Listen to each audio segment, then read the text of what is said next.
Como masa forestal o como bosques, los árboles tienen un papel importante controlando el ciclo del carbono y el ciclo del agua, ya que ellos durante la fotosíntesis capturan CO2 y eso ayuda a mantener como una interacción entre la biosfera y la atmósfera, controlando, sí, el movimiento del carbono global. Hablando de los bosques nuestros, de los bosques colombianos, pues nosotros hacemos parte en las tierras bajas de varios ecosistemas. Tenemos el Chocó, tenemos los bosques secos, pues, las selvas húmedas y los bosques secos. Y dentro de las húmedas están el Chocó, el Amazonas, los bosques de valles interandinos, pero en los valles interandinos y en las planicies costeras también hay bosques tropicales secos.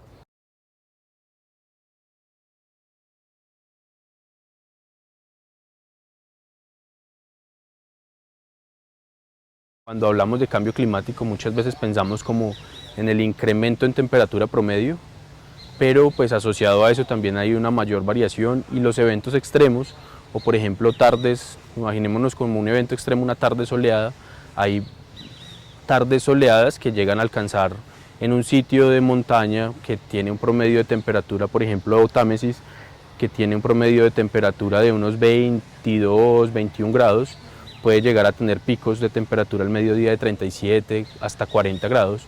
Entonces, para un árbol estar sometido a esas temperaturas es un poco más fuerte. Y si esos eventos extremos de temperatura se hacen más frecuentes, la probabilidad de que los árboles que están creciendo, los árboles juveniles, se aclimaten a la temperatura es mucho menor.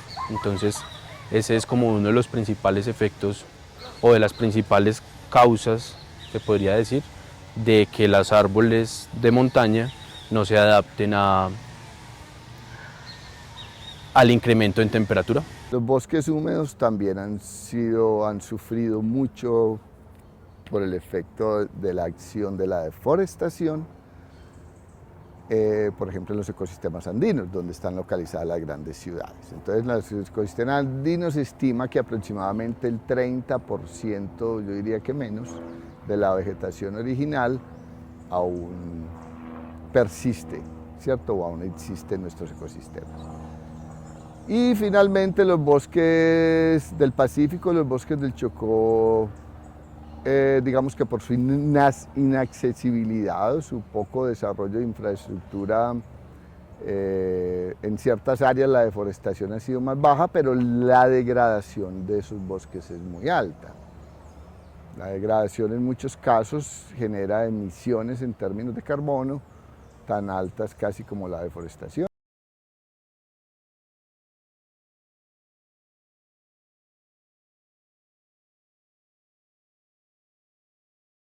Hay como de todas las posibilidades. Algunas especies son capaces de adaptarse, pues como de aclimatarse y con el tiempo adaptarse a las nuevas condiciones. Eso va a ser una porción. Otra porción de las especies, principalmente, o sea, en un bosque o en el mundo, hay un patrón que es muy marcado. Hay muy poquitas especies que tienen muchos individuos y muchas especies que tienen pocos individuos. En ecología esas especies se conocen como raras. Imagínate tú una especie que toda la población de la especie sean 10.000 individuos y otra que tenga millones. La de 10.000 es mucho más fácil de acabar. Si yo estoy acostumbrado a ser una especie como en Belmira, que tiene 2.600 metros los bosques, y resulta que tengo una población viviendo a los 2.000 metros, debido al cambio climático, estos que están aquí abajo tienen una probabilidad mucho más alta de morirse que los que están todavía aquí arriba.